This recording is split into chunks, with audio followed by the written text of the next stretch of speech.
selesai ini seperti biasa kita kirimkan dulu kepada guru kita yang berada pada Imam Abi Zakaria Wahidin An-Nawawi pengarang kitab Riyadhus Shalihin, juga pengarang kitab Al-Ahmad Ahmad bin Hasan Al-Qaf, Habib Hasan bin Abdul Qaf, dan juga para orang-orang bahagia semua kita yang ada di dalam beberapa poin bersama Rasul yang akan berdoa. Bismillahirrahmanirrahim. Wala muslimin wal muslimat wal mu'minin wal mu'minat ya hum rawdan ala nabi Muhammad sallallahu alaihi wasallam. Al-Fatihah. A'udzu billahi minasyaitonir rajim. Bismillahirrahmanirrahim. Alhamdulillahirabbil alamin arrahmanir rahim maliki yaumiddin. Iyyaka na'budu wa iyyaka nasta'in. Ihdinas siratal mustaqim. Siratal ladzina an'amta 'alaihim ghairil maghdubi 'alaihim waladdallin. Alhamdulillah, pertama-tama mari kita bacakan puji puji kepada Allah yang telah berikan rahmat taufik hidayah dan hidayah kepada kita. Juga kita dalam pentingnya Allah telah berikan umur yang panjang. Alhamdulillah sampai pada malam hari ini kita masih bisa hidup di bumi ini dalam keadaan Islam dan iman. Semoga Allah selalu lancarkan umur kita semua untuk digunakan beribadah kepadanya. Amin ya rabbal alamin. Salawat serta salam kita aturkan kepada junjungan kita Nabi besar Muhammad sallallahu alaihi wasallam. Hadirin hadirat jamaah majelis taklim dan khairat rahimakumullah. Baiklah, setelah beberapa kali kita libur, karena mohon maaf ya biasa banyak jadwal ceramah ya sampai suara serak ya. Tadi malam saya datang dari Kudu kedua dengan hari ini dia pakai motor, lupa bawa, tidak pakai helm, baliknya jam 11:30, hujan deras, tak pakai mantel, sampai di rumah jam 2 jam setengah gitu. Tidak ada orang sepi berdua dengan hari. Sampai bila-bila alhamdulillah pada Allah selamat ya, ini masih ada beberapa jadwal lagi bahkan sampai ke pada Tika. Baiklah, kita bahas selanjutnya yaitu Babul Jud. Babul Jud bab menerangkan tentang murah hati dermawan, baik tak masih tak bakhil. Apa kata Allah dalam Al-Quran? A'udzubillahi minasyaitonir rajim. Wa ma anfaqtum min syai'in fa huwa yukhlifuh. Yang artinya sesuatu yang kalian infakkan, sesuatu yang kalian sedekahkan, sesuatu yang kalian sumbangkan ke masjid, ke pesantren, ke surau, ke fakir miskin, kepada semua orang yang membutuhkan, apa kata Allah? Bahwa yukhlifuh, pasti oleh Allah akan diganti. Diganti pasti. Tidak diganti di dunia, diganti di akhirat. Bahkan di dua-duanya diganti. Di dunia diganti, di akhirat diganti. Tidak ada cerita, tidak ada cerita orang yang dermawan. Orang yang sering bersedekah jatuh miskin belum ada cerita.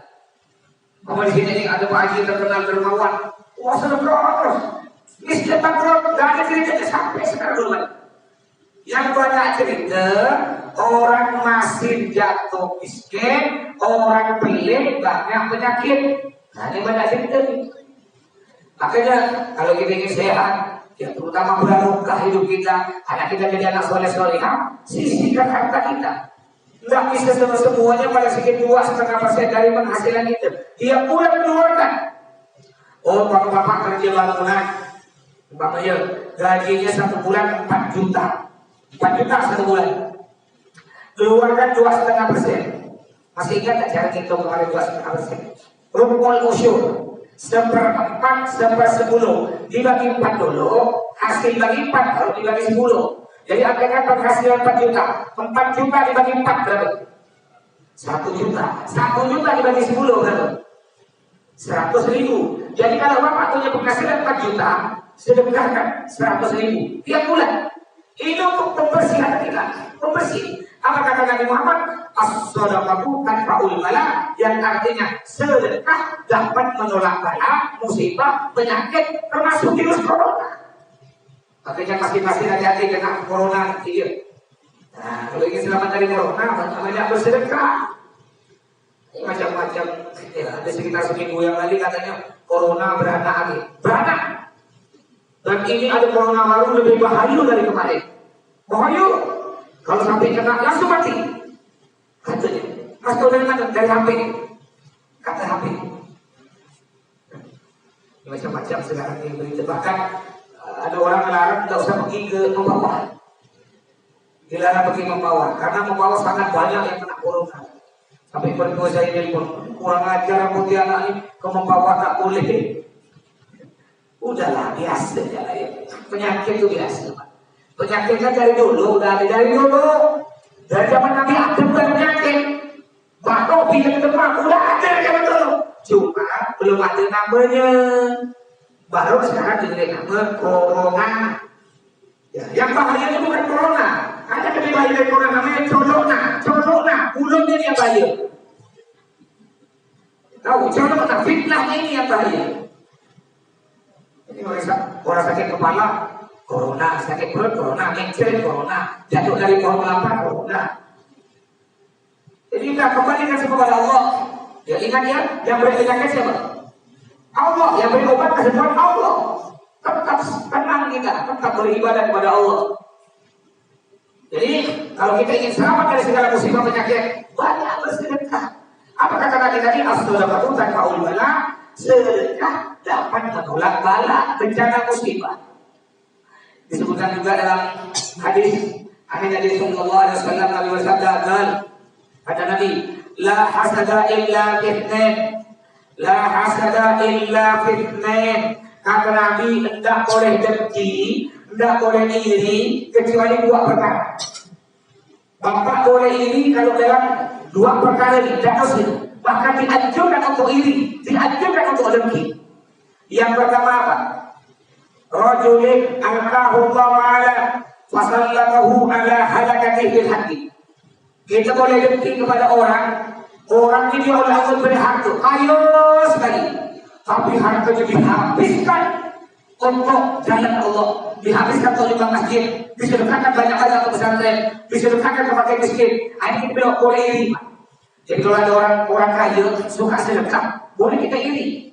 Iri artinya gimana? Iri kita tak usah kalah, harus bersedekah juga. Kebanyakan kita kan enggak. Kita iri kepada tetangga yang kaya bukan karena dia sering sedekah, karena kita tak terima. Ada tetangga beli mobil baru, panas tak panas. Tetangga beli 9 koin, demam 3 hari ke malam.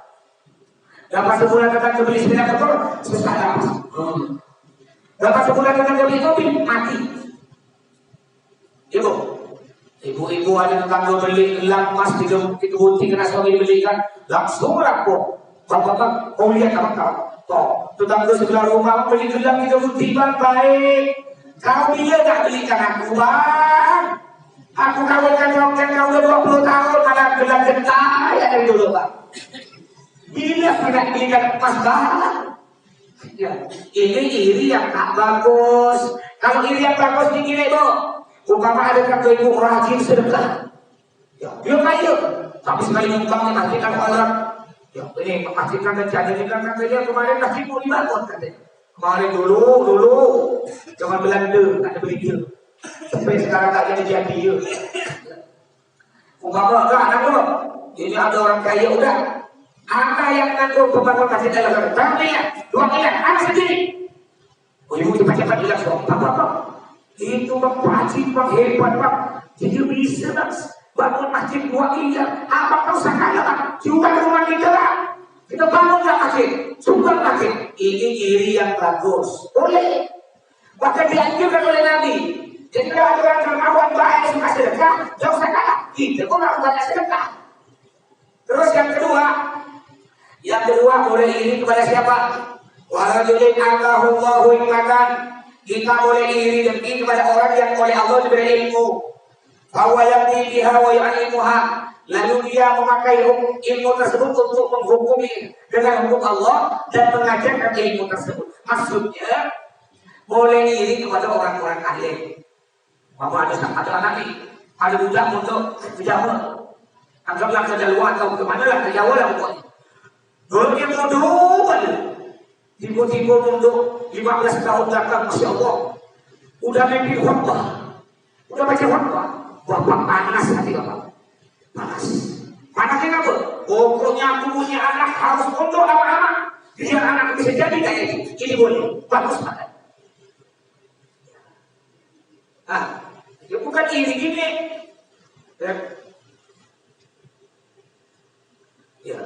Bukan iri gini.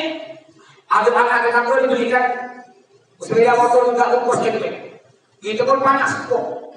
Pokoknya anak aku tidak usah kalah. Anak aku harus diberikan pengen mega 2 putih. Kita boleh, tak bagus. Jadi yang bagus ibu, kalau melihat anak-anak tetangga datang dari pondok, akhlaknya Masya Allah, dia pintar, cerdas, lalu kita panas hati kita untuk memojokkan anak kita agar anak kita bisa hebat juga seperti dia. Ini boleh, bagus. Contoh juga yang boleh, ada orang rajin di masjid. Ya, ibu lihat ini si fulan dia ni, aku lihat dia jam 3 subuh udah ke masjid dah. Pokoknya aku dengan suami tak boleh kalah. Jam 1 malam dibangunkan suami. Bapak kamu tak? Ayo kita wajib tak? Jangan usah kalah dengan dia. Dia jam 3, kita jam 1. Jangan. Ini demi yang diperbolehkan. Demi dalam apa? Dalam bidang agama. Fastabiqul khairat, kata Allah, berlomba-lomba dalam kebaikan. Tapi kalau demi dalam urusan dunia tak boleh. Ini mohon maaf, ibu-ibu, mohon maaf, biasanya ibu ya. Ada tetangga beli kulkas 4 pintu dalam. Ibu kita dan dia bilang bapak tetangga tu bang, dibelikan bang, kena suaminya bang, dibelikan kulkas 4 pintu. Abang kalau salah belikan adik kulkas 6 pintu. Iya, kebetulan suaminya mampu baik pak, dibelikan tak kulkas 6 pintu. Kamu kalah dengan tetangga. Dapat 1.000 tetangga dia beli motor 2 putih. Wah, itu kamu kalah apa masukin. Kontrak, tetangga beli motor 2 putih itu bang, kena suaminya dibelikan. Abang kau sekarang belikan adik motor 4 putih, oke. Dapat tetangga bu, dapat sebulan bu, tetangga sebelah rumah kawin nanti. Kata suami, kata dia, aku punya akal. Dipanggil istri, iya, kita tak boleh kalah dengan tetangga, betul tak kau salah, kata dia. Belum sadar nih pak. Tetangga sebelah rumah beli kulkas 4 pintu, abang belikan adik kulkas 6 pintu, bagus bang. Tetangga sebelah rumah beli motor 2 putih, abang belikan adik motor 4 putih, bagus bang. Nah sekarang deh, tetangga sebelah rumah punya 2 istri, abang pun tak mau kalah, abang harus punya 4 istri, betul tak? Akhirnya ibu itulah gara-gara tak iri dengki ke tetangga, akhirnya senjata makan tuan. Jadi yang boleh kita dengki dalam urusan agama, dalam urusan ibadah. Nanti bentar lagi bulan Ramadan, yang mudah-mudahan sehat semuanya umur ya. Bulan Ramadan, ya masya Allah kita melihat tetangga kita nanya, bang, tahu kalau bulan puasa berapa juz kandungan? 3 juz. Wah, cepat dikebalik. Bukan masuk ini, bilang ke istri, tetangga 3 juz. Ayo kita harus 5 juz, 10 juz. Ini boleh, bagus. Bagus seperti ini. Oh tetangga sebelah rumah, mudah hafal Quran anak yakin santri diundang. Dia titik-titik, 10 orang. Bilang ke istri, itu dia cuma undang 10 orang. Ayo kita besok undang yakin 50 orang. Boleh, bagus. Jadi yang boleh kita dengki dalam urusan ibadah. Selain ibadah, tidak boleh. Terus Nabi bersabda, "Anna Rasulullah sallallahu alaihi wasallam wa Adi bin Hatim dari sahabat Adi bin Hatim radhiyallahu anhu, anna Rasulullah sallallahu alaihi wasallam qala, sesungguhnya Nabi bersabda, "Ittaqun nar wa la tusyriku tamra." Kata Nabi, takutlah kalian dari api neraka walaupun dengan separuh biji kurma. Maksud Nabi, kalau kau ingin selamat dari neraka, bersedekahlah walaupun sedikit, walaupun 1000, yang penting ikhlas. Cuma dari orang masjid, Nabi, kenapa kau juga 1000 di masjid? Yang penting ikhlas. Salah tuh, yang bagus itu gimana? Kalau ada pagi saya, bukan 1000, 10 juta, yang penting ikhlas. Dalilnya yang penting ikhlas 1000. Betul harus ikhlas kita nyumbang, tapi sesuai dengan kemampuan kita dong. Kalau penghasilan kita 1 hari 20.000, nyumbang 1000 masuk akal. Tapi kalau penghasilan 1 hari udah 200.000, nyumbang 1000, ya tak masuk akal waktu ikhlas. Makanya kalau kita ingin selamat dari api neraka, bersedekah walaupun tak banyak, yang penting halal, yang penting ikhlas. Dalam hadis yang lain Nabi bersabda, habis ini An Jabir radhiyallahu anhu, diriwayatkan dari Sayyidina Jabir, beliau bersabda, "Masukila Rasulullah sallallahu alaihi wasallam syai'an qattu faqala la." Ini hebatnya Nabi Pak. Kita belum bisa hidup, termasuk saya. Nabi Muhammad Pak, kalau ada orang minta apa ya ke beliau enggak pernah bilang enggak, tetap iya. Ada orang datang tadi, saya nak pinjam duit 10 juta. Iya. Enggak pernah enggak. Seumur hidup tak pernah. Siapa yang ada lagi pernah siapa yang mau minta apa? Minta duit, minta makanan, mau ngutang, nanti tidak pernah lihat.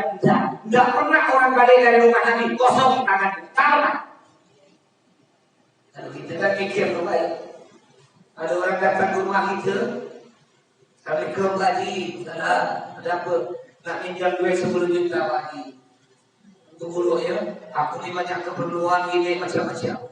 Karena apa kita bayar nak boleh pinjam? Karena kita udah pengalaman Pak. Ada orang ketika udah boleh pinjam, dia lupa. Ketika kita tagih nih. Padahal kita tagih duit kita, malah dia yang berikan. Apa tuh Pak? Kau punya utang atau kau yang jahat? Kayak kejadian kemarin di daerah Jawa. Sebelum pembunuhan saya keramat di situ. Paret emas banget. Seminggu sebelum kejadian saya keramat di situ. Dapat seminggu ada pembunuhan yang perempuan dibunuh gara-gara ada orang punya utang lebih 15 juta. Ya kita udah nggak bayar dibunuh. Ada sekarang repot. Kalau kita tidak beri utangan dibilang masing. Kalau diberi utangan yang utang nggak bayar. Ketika kita tagih, mana dia yang bayar? Hati-hati yang punya utang itu, tidak apa kita tak kaya, tidak apa. Walaupun tak kaya kasih nikmat, yang penting tak punya utang. Tapi walaupun kita kaya, Pak, jangan lupa kira orang kaya, rumahnya mewah kita nikmat, punya mobil empat, jangan lupa kira kita punya utang. Ya, jangan lupa kira.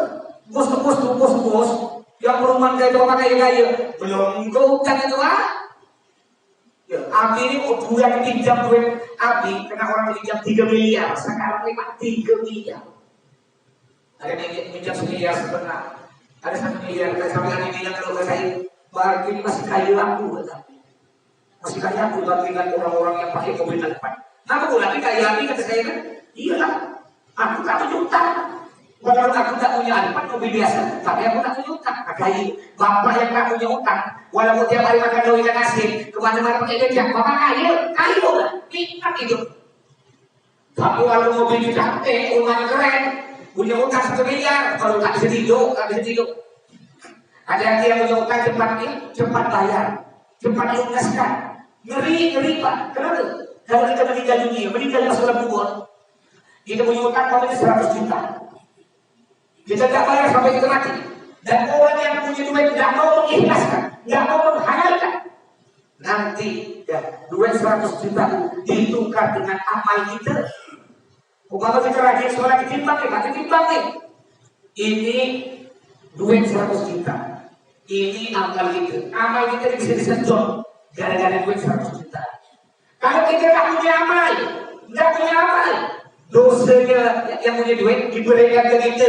Berlipat lagi, udah ada dosa kita sendiri, dosa orang yang diberikan kita sakit, makanya punya utang cepat, dia berusaha untuk bayar, kecuali betul-betul tak mampu ya. Bahkan kalau punya utang ada harus kita yang miskin. Bapak punya utang nih, bapak punya rumah, kalau dijual laku untuk bayar utang, jual rumahnya, jual tanahnya, jual kendaraannya, yang penting kita mau perah apa, yang penting tak punya utang. Ngeri kalau punya utang dibayar. Ditahan, masuk surga ditahan, tak jadi masuk surga, ditimbal. Walaupun cuma 100 rupiah. Terus, sebutkan yang hadis yang lain.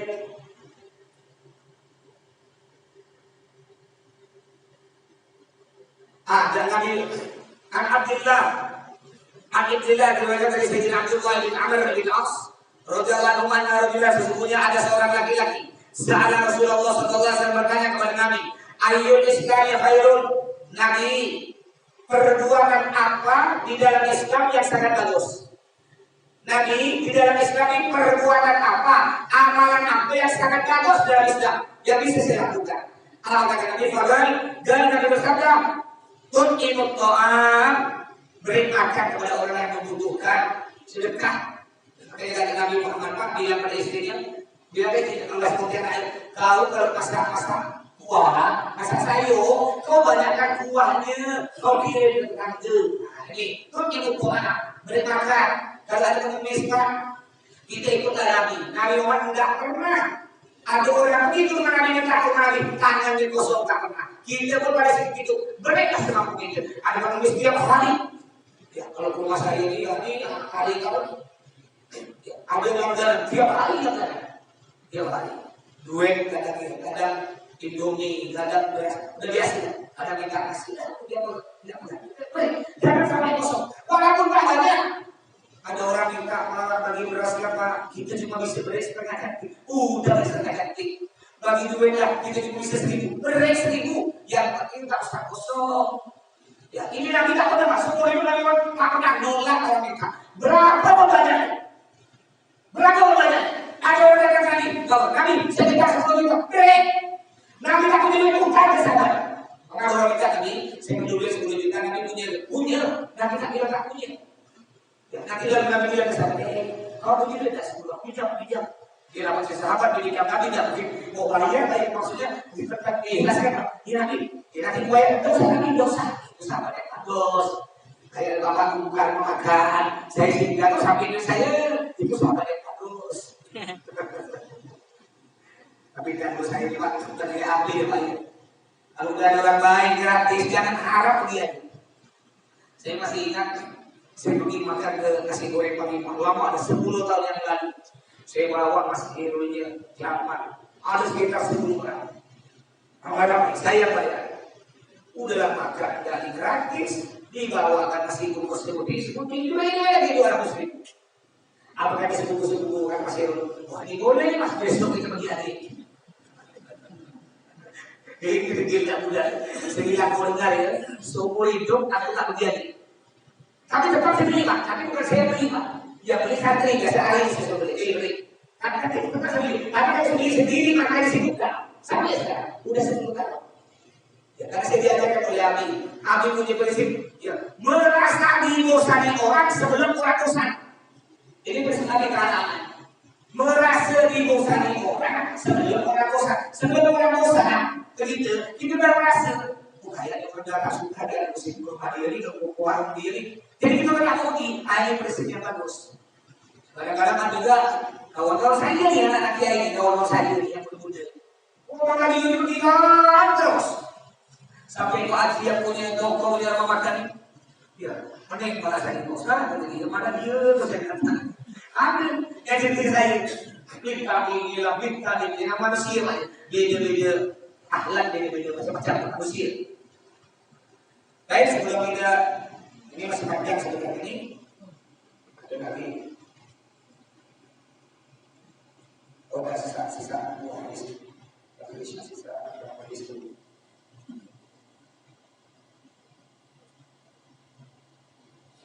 Ini ada cerita An Jubair Ibn Mut'im diriwayatkan dari Sayyidina Jubair bin Mut'im radhiyallahu anhu annahu qala beliau berkata bainama huwa yasir ma'an Nabi sallallahu alaihi wasallam wa man balighu min Hunain.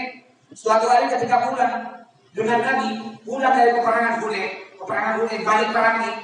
Nah, dia Sayyidina Jubair bin Mut'im ketika balik dari peperangan Hunain dengan Nabi fa'alaqahu al-aqrab yas'alunahu hatta qarruhu ila Samura.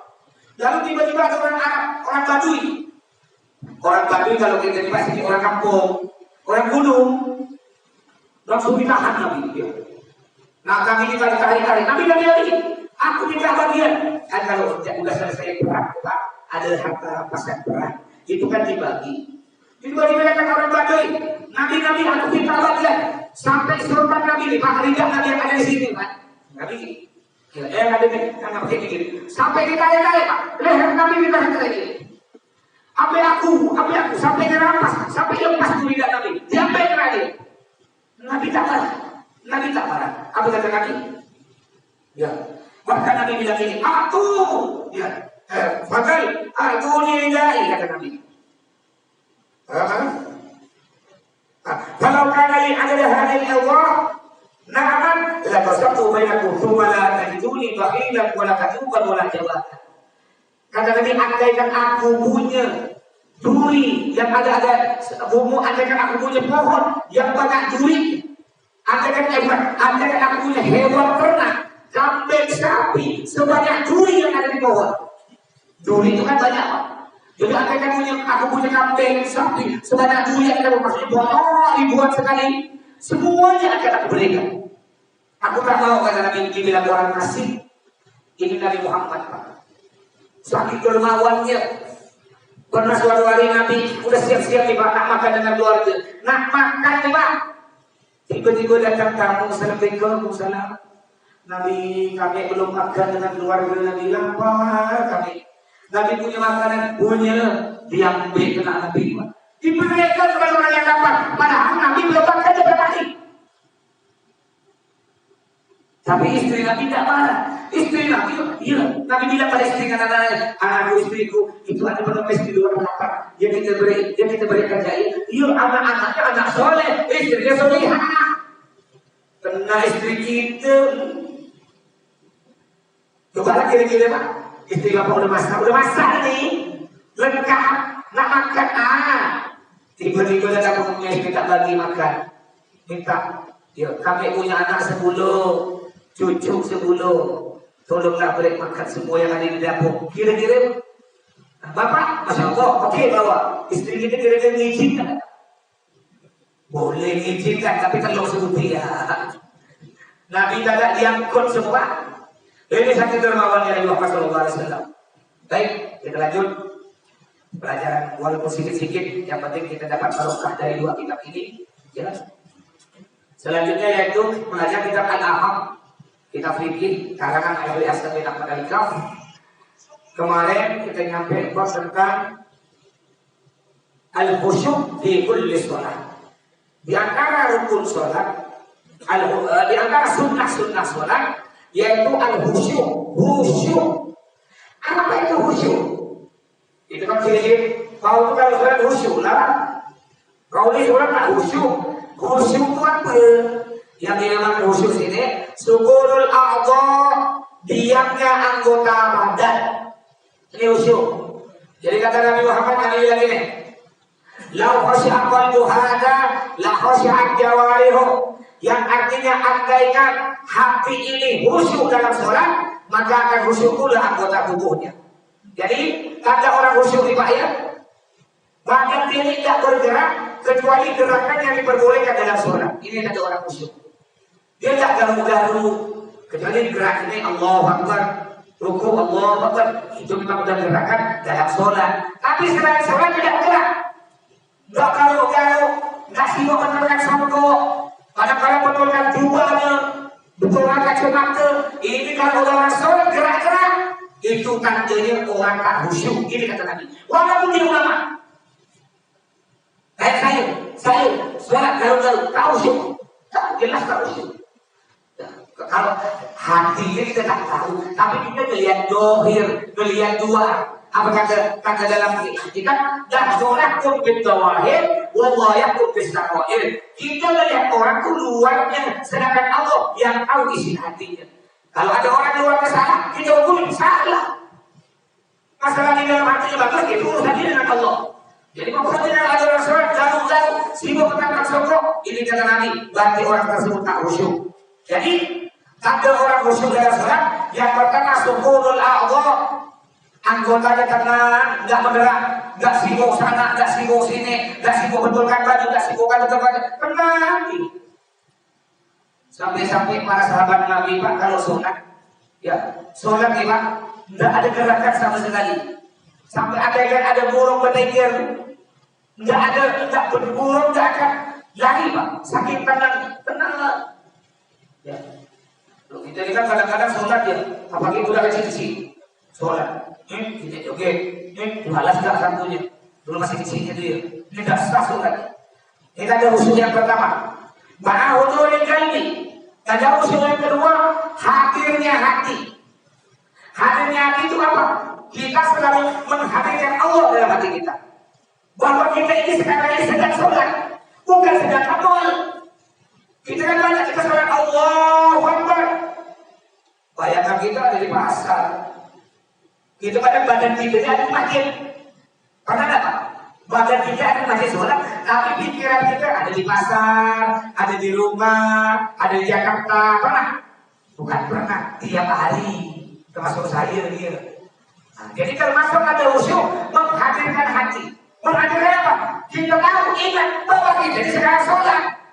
Ketika kita udah ngayat kemana-mana, yang kita satarnya masalah sendiri dalam Rasulullah dalam hati. Maka di sholat. Di balik kita dipelajari. Yang ketiga ada khusyuk, tadabbur qiraah, ya, memahami bacaan. Memahami bacaan. Allahu Akbar. Apa artinya Allahu Akbar? Allah Maha Besar. Sami Allahu liman hamidah. Allah mendengar orang yang memujinya. Kok beda ya? Takbir Allahu Akbar, ruku Allahu Akbar. Tapi ketika bangun dari ruku, kok bukan Allahu Akbar? Kok sami Allahu liman hamidah? Kok beda? Nah, ini ada ceritanya. Jadi ceritanya gini. Pada waktu itu Nabi Muhammad dalam keadaan ruku Nabi ruku. Sayyidina Ali bangun terlambat sholat karena beliau masih ada urusan terlambat. Itu beliau bekerja dari rumahnya. Ya cepat, jangan cepat. Biar tak terlambat berjamaah dengan Nabi. Ketika Nabi ruku, Nabi mau bangun mau sampai Allah liman hamidah, kena malaikat dipindah ke mana? Ditekan. Sampai Nabi tak bisa dekat. Kenapa malaikat dekat? Malaikat menunggu kedatangan Sayyidina Ali biar mendapatkan ruku bareng Nabi. Karena kalau dapat ruku, pasti dapat satu rakaat. Sayyidina Ali jalan cepat. Ketika jalan cepat, hampir nyampe Nabi, rupanya ada rombongan orang mikul mayat. Orang bawa mayat, Pak. Ramai. Kok mayat? Sunnahnya nih, Pak. Sunnahnya kalau ada rombongan orang bawa mayat, sunnah kita tidak usah mendahului. Kadang-kadang ada ambulan, ngomong, ambulan dikejar ambulan. Kadang-kadang orang ambulan tidak diberi jalan. Ada yang pikir-pikir itu. Hati-hati. Ya, yang sunnah ini yang bagus. Kalau ada ambulan orang meninggal, kita minggir dulu Pak, minggir. Terutama ibu. Ibu itu kan raja jalanan. Sen kiri belok kanan. Sennya kiri belok ke kanan. Ketika kita kasih, dia yang marah. Apa tahu? Dia salah kita marah. Harap maklum, ya maklum. Ya kalau ada ambulan dulu pakai motor Bu, minggir dulu, minggir, biar ambulan lewat. Coba andaikan yang di dalam ambulan itu keluarga kita sakit keras Pak, udah gini Pak. Tiba-tiba kita mau ikut dalam ambulan, tiba-tiba ketika kita nak lewat orang tak boleh jalan. Ada sudah hati kita.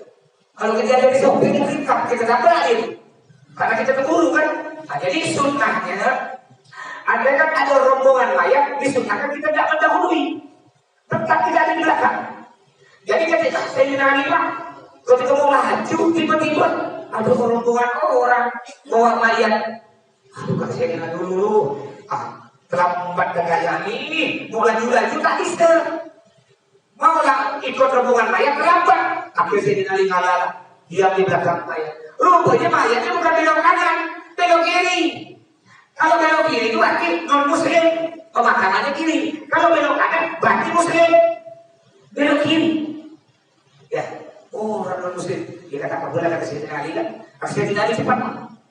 Pekerjaan belok kanan rupanya Nabi Muhammad belum sami Allah, belum bangun. Masih ruku karena malaikat masih ditahan kepala Nabi. Ketika Sayyidina Ali masuk dalam masjid, alhamdulillah, maksudnya alhamdulillah masih dapatkan Nabi ruku. Kata pasal doa, alhamdulillah kan Sayyidina Ali langsung sholli Allahu Akbar, langsung ruku ini Allahu Akbar. Ketika Sayyidina Ali udah ruku, baru Nabi bangun. Bangunnya sami Allahu liman hamidah. Tadi kan Sayyidina Ali bilang alhamdulillah, artinya segala puji bagi Allah. Nabi bangun dia sami Allahu liman hamidah. Allah mendengar orang yang memujinya, yaitu Sayyidina Ali. Dulu sebelum ada sami Allahu liman hamidah, semuanya Allahu Akbar. Nah, ini ceritanya kok ada sami Allahu liman hamidah. Baik, selanjutnya satu faedah al-muhafadzah. Qala Imam Ghazali berkata rahimahullah taala, al-muhafadzah 'ala shalah taqulu bi thalath asya'. Menjaga sholat dengan 3 perkara. Termasuk orang yang rajin sholat, termasuk orang yang sangat berhati-hati, termasuk orang yang sangat menjaga sholatnya, berarti dia rajin melakukan 3 perkara. Yang pertama apa? Isbahul wudu. Apa itu isbahul wudu? Menyempurnakan wudu. Sunnah-sunnah wudu dilakukan Pak. Mulai dari basuh baca bismillah, basuh tangan, umur, masuk hidung, dalam masuk air dalam hidung, ya. Apa sela-sela ini, jenggot, semua sunnah-sunnahnya dilakukan. Juga yang wajib bukan kemarin saya jelaskan, yang wajib kita basuh tangan juga kena air wajib di atas siku, ini kan siku, di atas siku sedikit. Tapi kalau isbahul wudu menyempurnakan wudu bukan sampai sini, tapi di atas sini. Rambut yang wajib satu gunting rambut, yang wajib satu ya. Tapi kena bapak ibu disempurnakan, ambil air begini kan, kayak kemarin saya jelaskan, disempurnakan. Ini isbahul wudu, menyempurnakan wudu. Jika kita tiap hari menyempurnakan wudu, berarti kita ditulis oleh Allah sebagai orang yang sangat berhati-hati, yang sangat mementingkan sholat. Yang kedua, ada orang yang sangat mementingkan sholat apa? Al-ikthar minal adiyah, al-ikthar minal adiyah fi sholatihi kulliyah. Memperbanyak doa dalam sholat, berbanyak doa. Ketika tasyahud, at-tahiyatul terakhir itu, ya muqallibal qulub, tsabbit qalbi ala dinika wa ala ta'atik. Baca dulu, doa apa ya? Yang penting bahasa Arab, harus bahasa Arab. Enggak bahasa Arab kan? Batal sholatnya. Makanya apa kan doa Arab? Boleh doa, Allahumma inna nas'aluka salamatan fid din wa amina min jasad, atau Rabbana atina fid dunya hasanah. Anak dapat doa Mas, cuma apa Rabbi firli ya Mas, ya udah Rabbi firli sampai Imam Syafi'i baru kita Syafi'i. Yang ketiga, ada orang mementingkan sholat takalluful hudur. Takalluful hudur artinya berusaha untuk menghadirkan hati, berusaha untuk khusyuk. Jadi mungkin ketika kita sholat kadang-kadang tapi ngayal nyampe kemana-mana, nyampe ke kebun, nyampe ke kantor, nyampe ke pasar. Lalu kita ingat astagfirullahaladzim. Ya, dalam hati kita ngomong astagfirullahaladzim. Ada di sholat, ingat lagi sholat. Ini namanya hudur, menghadirkan hati. Baik, sunnah-sunnah selanjutnya. Sebelum saya lanjut, mungkin ada pertanyaan, silakan.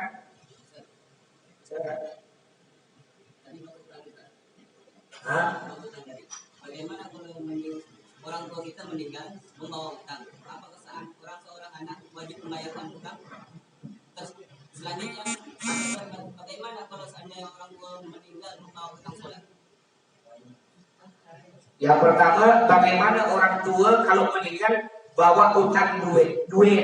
Yang kedua, orang tua meninggal bawa utang sholat. Nah, yang pertama, jika orang tua meninggal bawa utang duit, wajib dibayar bukan anak yang bayar, tapi dari harta warisan almarhum. Jadi orang meninggal juga jangan bapak langsung senang loh. Kamu bapak punya orang tua kayu sekali, punya bensin 10. Orang tua bapak meninggal. Oh, berarti aku nih ahli waris tunggal. Jangan lo, bukan langsung dibagi waris. Banyak prosedur. Di antaranya duit warisan tersebut buat bagi waris terakhir. Di antaranya apa? Wajib dipotong duit tersebut untuk biaya pemakaman.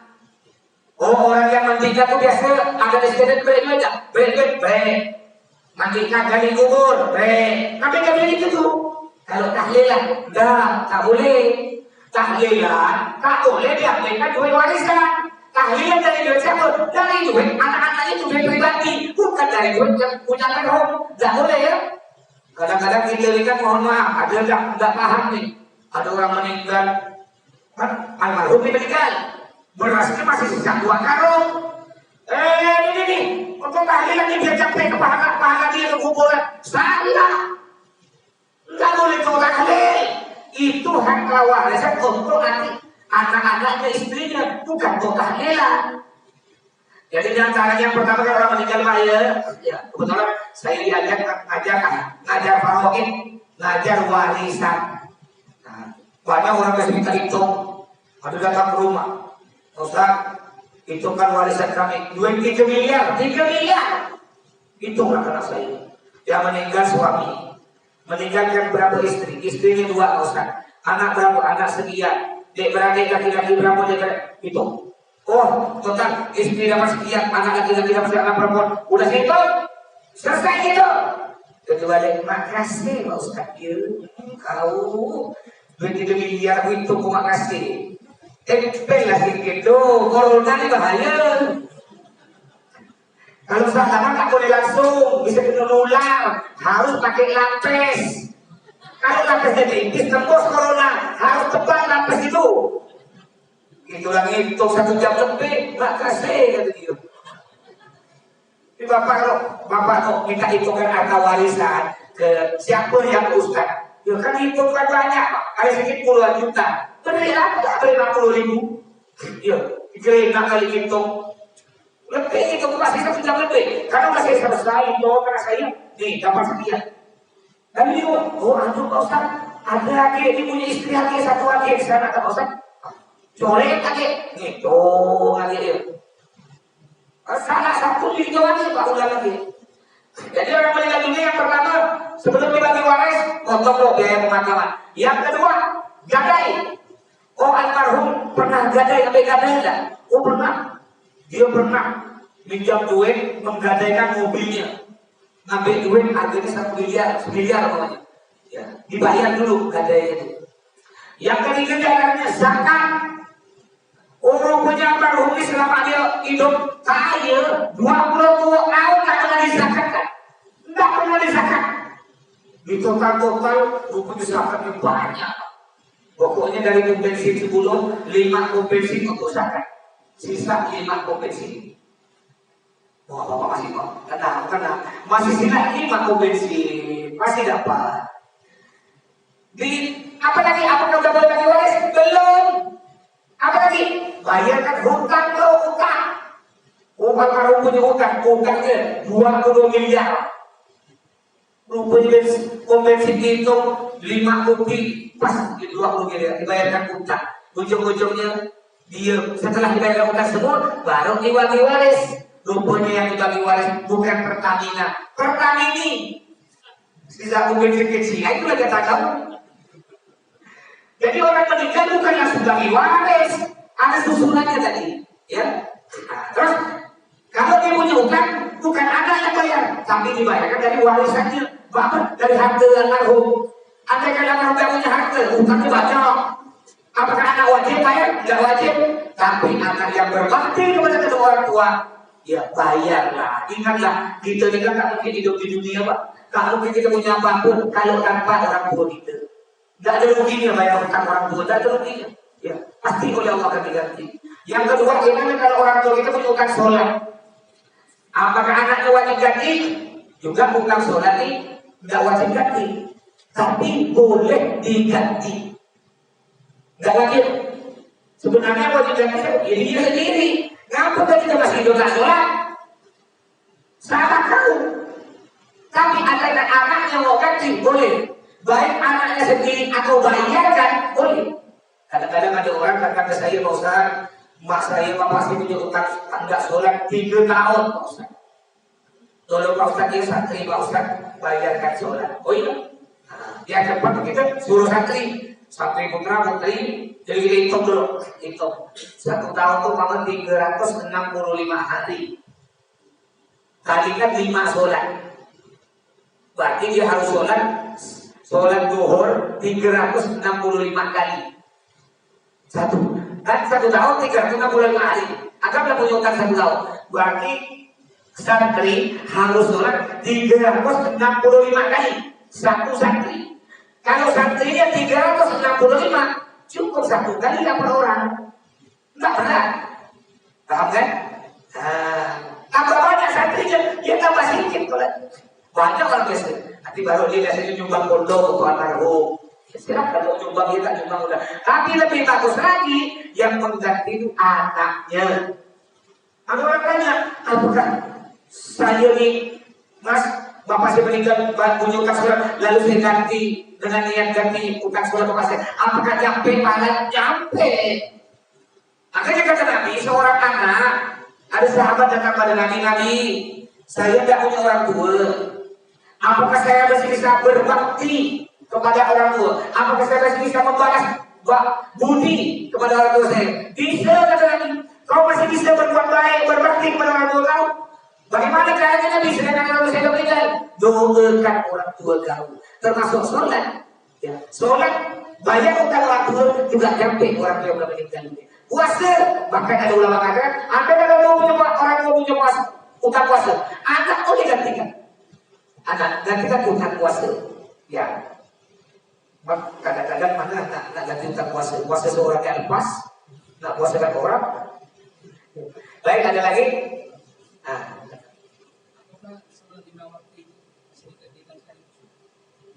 Di jamak itu, Pak.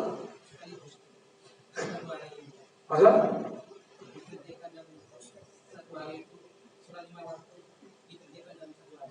Umpamanya dikerjakan di siang hari, zuhur, asar, maghrib, isya, subuh, tidak boleh, tidak boleh, haram. Ya kecuali orang Syiah. Orang Syiah ini mereka cuma sholat hanya tiga kali ya. Siang mereka sholat zuhur dengan asar di jamak, malam sholat maghrib dengan isya di jamak, baru subuh. Jadi mereka tidak ada sholat asar, tidak ada sholat isya di jamak. Sedangkan kita harus sejauh jamaah tidak boleh jamaah di kosor kalau perjalanan jauh kayak Singkawang itu boleh. Tapi kalau bukan perjalanan jauh tidak boleh. Jadi kalau kosor nih Pak, sholat 4 rakaat jadi 2. Zuhur kan 4, tapi kita sholat 2 bukti ya. Ini namanya kosor. Kapan kita boleh kosor? Sholat 4 jadi 2, dan itu perjalanan jauh. Perjalanan jauh itu berapa kilo? 90 kilo lebih, Singkawang ke sana. Tapi kalau kita perjalanan dekat, membawa kan hanya sampai 90. Kayak tempat berdua saya penerapan 40. Gimana? Tidak boleh di kosor, tapi boleh di jamak. Di jamak itu apa jamak? Jamak itu menggabung 2 sholat di waktu 1 sholat. Maka jam 12 waktunya sholat atau jam 12. Zuhur. Bapak ke bawah. Bapak sholat zuhur loh. Ya sholat zuhur. Udah assalamualaikum sholat zuhur. Berdiri langsung sholat asar. Sholat asar. Nanti ketika ada asar nggak usah sholat lagi. Tapi ingat, perjalanan yang tidak sampai 90 km hanya boleh di jamak, tapi tetap 4 rakaat ya. Zuhurnya 4, asarnya 4. Kalau perjalanan 90 kilo lebih, itu boleh yang 4 jadi 2. Nanti ada bab ini, ada bab nanti.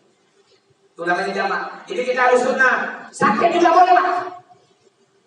Bahkan di dalam riwayat Al-Imam Abdullah bin Al-Haddad, Sahibul Waqt yang mana orang Haddad, itu boleh. Kalau sakit dia, ya, Pak, jika sakit itu mau panas gitu. Ini orang sakit diperbolehkan untuk menjamak sholat. Jamak bukan kosor.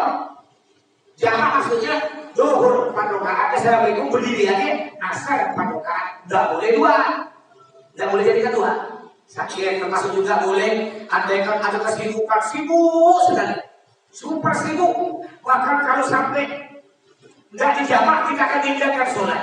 Itu boleh dijamak. Ada 2 yang mengatakan begitu. Cuma andaikan bisa tidak usah dijamak, andaikan masih bisa.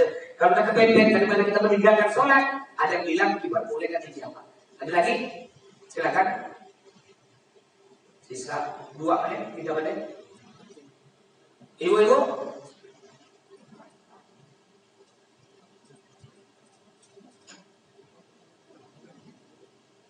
Nah, ini udah masuk aja. Udah aja ya. Sampai sini, mudah-mudahan kita segera sehat panjang umur. Doakan Habibnya juga mudah-mudahan sehat panjang umur. Kita semua juga banyak dapat bertemu lagi di mana saya akan datang. Kurang lebihnya, maaf. Assalamualaikum warahmatullahi wabarakatuh.